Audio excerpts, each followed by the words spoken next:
Welcome to Season 3 of Unapologetically Woman. We're celebrating phenomenal women all across Kentucky who make no apologies for their perspectives or the impacts that they're making in the community. Today we're celebrating Senator Amanda Bledsoe. Amanda is a wife, a mom, and she is Kentucky State Senator for District 12. Unapologetically Woman, Senator Amanda Bledsoe, that's you. Congratulations. Thank you. So you're 6 months in almost. How's it going? It has been a whirlwind, lots of fun, lots of challenges, intense, but it's been a really good experience. What's your favorite part? Helping people and getting to know new people, working in the district, feeling like ideas that you have are making their way into policy and into law. That's fun. Making an impact is fun. You've always been intrigued by public policy and community work your entire career. And so as a senior policy analyst, you did a lot of work with that. I did. I loved working at the Council of State Governments. It was my first kind of big girl job out of graduate school. And this council is a very nonpartisan, all three branches of government, public policy institution, headquartered in Lexington, which most people don't know of. And I had the opportunity to work on policy that affected the whole country and look at best practices, what worked in some states and what didn't, and make those recommendations to lawmakers. And it was a wonderful time to work on policy and did a variety of things: international policy, politics, economic development, environmental stuff, Homeland Security. Tell us about Homeland Security. Well, when I was in graduate school at the Patterson School of Diplomacy is when 9/11 happened. And so a number of us who were already doing international work kind of focused on Homeland Security and international terrorism just because of what was happening to our country at the time. And so at that point, most states started developing their Homeland Security departments modeled after the U.S. Homeland Security Department at the time. And so I was really helpful and instrumental in helping other states develop and kind of found their Homeland Security departments around the country. It was really fun. And so you also did a little bit of that work as an adjunct professor. I did. You taught a class on that. I did at Midway College and at BCTC. I think they were looking for how does that connection work between the local politics and local first responders, your police, your fire, EMS, and how that works in conjunction with state policy and the federal government.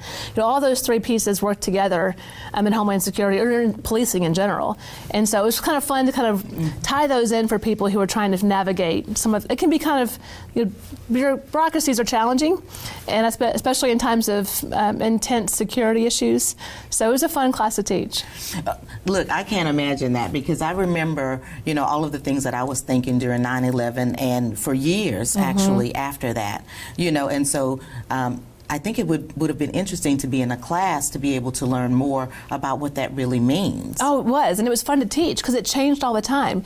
I'd write a class that made sense, and then dynamics changed at the federal government, and we had to implement that at state level, which changed the way often our localities changed their first response procedures and protocols, and so it was a real fun time. Speaking of fun times, you look like you have an awful lot of fun with your kids. You go horseback riding, you're on a soccer field. Tell us about your family. I love being a mom. And I think, I was fortunate to have a mom and dad who really were actively involved in my life and prioritized experiences and quality time with us, and were always there and present. People talk about, I expected motherhood to be hard and challenging. There were definite times I thought, oh my word, what are we doing? Yeah. But no one talks about how much fun they are. And some mentors of mine early on said, really enjoy the stage your kids are in because they're going to be out of it really quickly. And you're going to miss the delicacies and intricacies of those moments. And so as they've gotten older, my son's a freshman in high school, just finishing, and my daughter's in 6th grade. And they're at a real fun time of life when I'm driving them around busy, all the time. Busy. I'm like living in my car, which is unfortunate. Have you ever showed up to the wrong place? Oh, several times. Or I've forgotten to pick someone up and said, I thought so-and-so was getting you. And I'm like, I'm sorry, I got my days confused. And especially working, you often have a number of friends who help. My mom is very instrumental in doing pick up and drop off. Nobody does anything by themselves. No, it is a team effort. We call ourselves friends for a reason, and so that's right. We call on each other. But I have loved the stages that they're in because I can participate with them. And you didn't do this by yourself. You have Todd. He helped a little. He did. He did. We often are picking up and dropping off and trying to figure out who can manage what. But they're a lot of fun. They're in great stages. And so, what do they think about the work that you do? That's a good question. Early on, Mays was in kindergarten when I ran for council the first time. So I think most of their kindergarten class thought Mays' mom was running for president, and they were all in. That was... Oh, you had all of their votes? Oh, yeah. All their parents' votes were like, we have to because Mays' mommy is running. And in kindergarten, that's a big deal. Annabeth was 3, so she was much younger and has kind of only known public life to a certain extent in Lexington, and she walks around thinking, doesn't everybody know the mayor and people who work around and other elected officials? I'm like, no, you can't call them their first names. We're in public, It's That's right. But they've really come to, they enjoy it, and they enjoy feeling like they have an input. We would drive it on roads, and they'll say, Mom, whose district are we in? These roads are terrible. Someone needs to help. Or what park can we do here? And Mom, wouldn't it be cool if we had this piece of equipment at this park? And they feel like they can have a voice, and that has been real fun. And not just their voice, but their friends' voices too, to talk about what they think is important. What's the strangest thing that one of your kids' friends have wanted? Any ideas? An indoor pool. They all want a very massive indoor swim pool, especially those who are in the swim team community, who are all fighting for some space. That is one that I'm like, that is so expensive. But it would be great to have. It would be great to have. If we could. My son actually developed a whole rail system. He was sick one day from school, and I think he was kind of needing a mental health day. So I said, well, great, you can come to work with me. And it was the day we were doing some of the Imagine Lexington on Nicholasville Road, and he sat in the back and developed a whole railroad system of how it would be underground, and the railroad would go from the mall to UK's campus to Rep Arena and back. And he had a whole plan for it, and I was like, yes, this is the little, budding engineer in him. That's right. For sure. But it was fascinating because that would be great if we had that. It would be really expensive. It would be really expensive, but that would be great. But it would be great. But that he's thinking along those lines, that's awesome. Yeah. So how do your parents, you mentioned your parents, how do they feel about having a daughter that's a senator? How do they feel about that? My mom has definitely gone through ups and downs. My dad passed away 18 years ago. So he was a minister at a large church here in Lexington. So I'd always kind of grown up in a fishbowl, and he was very much believed that his role as a minister, as the caretaker, was to minister to those who were elected and to be kind of the conscious voice in the community and to be an influencer and leader on those things. And so I grew up with him taking me to a lot of political things and being involved. Do you think he's kind of partly responsible for the path that you took? He definitely put me in certain places to be influenced. I would say that.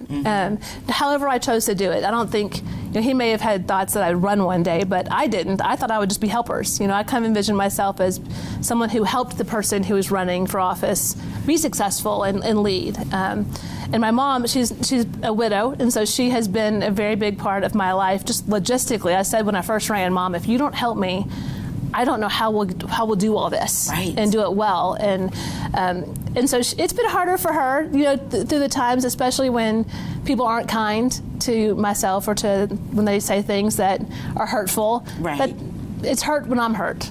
But I think she's come a long way in building her, how do I say it, her tough... Thicker skin. Thicker skin. Well, it's hard because, I think about my own children, and I am always going to be their mom. I don't care how old they are or, I'm always going to be their mom. And if you say something bad about them, That's right.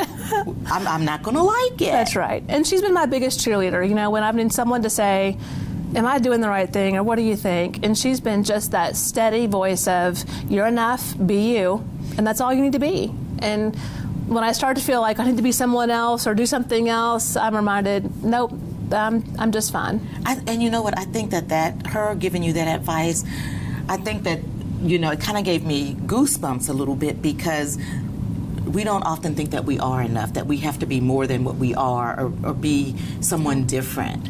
That's right. And her reminding you of that is, I don't know, this just did something to me right there. Oh, I'm glad. I mean, being yourself and who God made you to be unapologetically is enough. That's enough. And I keep telling my daughter the same thing. You don't need to be anybody but you. He made you for a reason, whatever it happens to be, and my job is to help you fulfill that, and for you just to be comfortable in that and be enough, be secure in who you are. And that's hard to pass down. It's hard to be that way. And when people challenge you a little bit, go back to that piece. Go back to that piece and remember who you are, straighten your crown up and go on. That's right. Okay, so 7 years on city council. How did you get to the place where you knew it was time to do something different? Oh, I think the hardest part in politics or in any government position where you're leading is knowing when to step on and step back. And it's easy for those positions to feel too much of who you are and become an identity instead of a place of service. And so I think when you start to feel comfortable in a certain role, or maybe feel like, I've done everything I can do here that I wanted to do, or my goals I'd set to do here, is it time for me to let someone else bring a different vision, bring a different perspective? And I kind of felt that way. I enjoyed the last 4 years being budget chair. That was a really challenging time. $400 million budget. Yeah, that's just the general fund. You add on the restricted funds, you're closer to 800. So it was a lot, especially during COVID. Those were intense times where we were on Zoom, all the time trying to figure out what the city needed and not, and if we were being wise about allocations. And it took a lot out of, I think, everybody at council at that time. Anybody actually, I think, in public service was kind of feeling that stress of, whew. That was a lot. That was a lot. That was a lot. Kids being home, trying to teach at home and do all that. So I kind of felt like, it was time for me to do something else. And I was really praying about what to do. And I wasn't sure if Mayor Gordon was going to run again. People were encouraging me to look at other offices. And about that time, Senator Kerr said she wasn't going to run. And I had jokingly always said, well, if she ever decides not, I would highly consider it. And people remembered that I had said. And held you accountable for what you said. They did. They did. And, it was, it's always tough to lead a place you love. And I loved city council. I loved the work of the city. That's hard to walk away from. Well, because you did really impactful things. You did a lot with workforce development. It's one of the best places you can see your ideas come to fruition immediately. It takes a while. In the legislative body, we're out now. So we can do work those few months, and then when we go in session, we really do interim work, but we don't change law until, next year. Right. Whereas the council is an everyday 24-hour job where you get to really, you have a need, meet a need, and you can meet it kind of quickly. And so I really enjoyed seeing tangible work come to fruition. And working in a small body of 15, you really become a family. You work together. You spend a lot of time together. A lot of time together. A lot of time trying to navigate and work. And so it was good. But I felt like I had done what I needed to do. And it was time to let somebody else bring some different perspective. And go off and be Senator Amanda Bledsoe. People keep saying Senator. I turn around like, who's here? Who's in the room? Yes, because it's you, girl. It still feels a little surreal. I wonder if when you lay in bed at night, do you think, I cannot believe this is where I am right now. All the time. And you take nothing for granted. There are, as someone said, there are like 38 senators in the state who have the privilege of sitting in that floor and representing 130,000 people.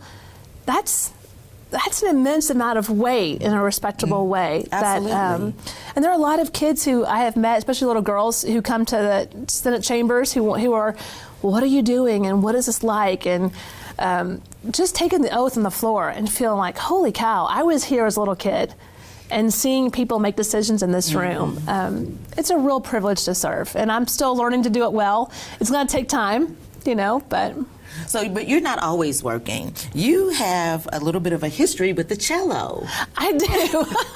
My mom and dad, my dad was the athletic one. He was quarterback at Lafayette, played every sport. And I'm a lot like him, very competitive, loved to play. So soccer, those things I played. My mom was the concert pianist, fourth generation pianist. I was like the big letdown. And since I was kind of, I don't want to do what my mom has done, so I'll do the cello, because nobody was picking the cello. Everyone wanted to be the violinist in third grade, and I was like, well then, You said in third grade? In third grade at Clays Mill Elementary, I said, well then I'm going to play the cello, just to be a little different. And I played through college and after college, and one of the great privileges, Mom and I saw Yo-Yo Ma at Center last year. Wow. Just a year ago. And just being there with her and seeing someone like that play an instrument that I play, in my best days. Oh, it's just amazing. And I think it's important for kids in their developmental growth to have both the athletic piece and the appreciation for music. You don't have to play to grow an appreciation for the beauty of instruments and music. absolutely agree. I can't dance at all, but I do love to watch ballet. Oh, me too. You know? Yes, I think just cultivating that, finding moments of beauty in everyday life, wherever it is, on the soccer field, baseball field, whatever, but also seeing someone sing that note, hit that dance move, play with such beauty that it brings you to tears. Like, that's beautiful, Ooh, When they bring me to tears, that's when I know I've loved it. That's it. I've loved it. That's it. So, talking about young girls, all of that, I'm going to leave you with the last word for young girls or young women that might be looking to you, because that's part of what Unapologetically is. Mm-hmm. What kind of advice would you give them? To start serving, start being comfortable in who they are, be confident in who they are and the gifts that they have to bring to the table, and then find ways to dream big and serve other people. And I think when you get a vision of what you could be, sometimes, if you told me when I started out for council, oh, one day you're going to continue in this journey, I thought I may do this 2 or 3 years and then, you may not win again. So you focus it on the opportunity at hand. And God doesn't always show you where you might be, because you may not start.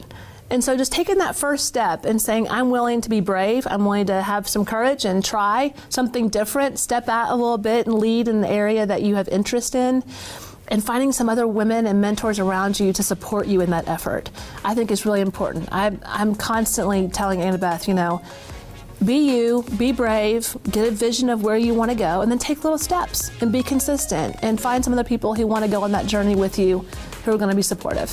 Wow, thank you so much. Yeah, thank you.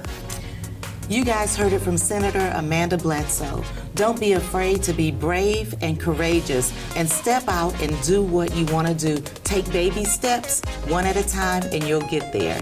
Continue to watch as we celebrate other phenomenal women just like Amanda, who are making changes in Kentucky. I'll talk to you soon.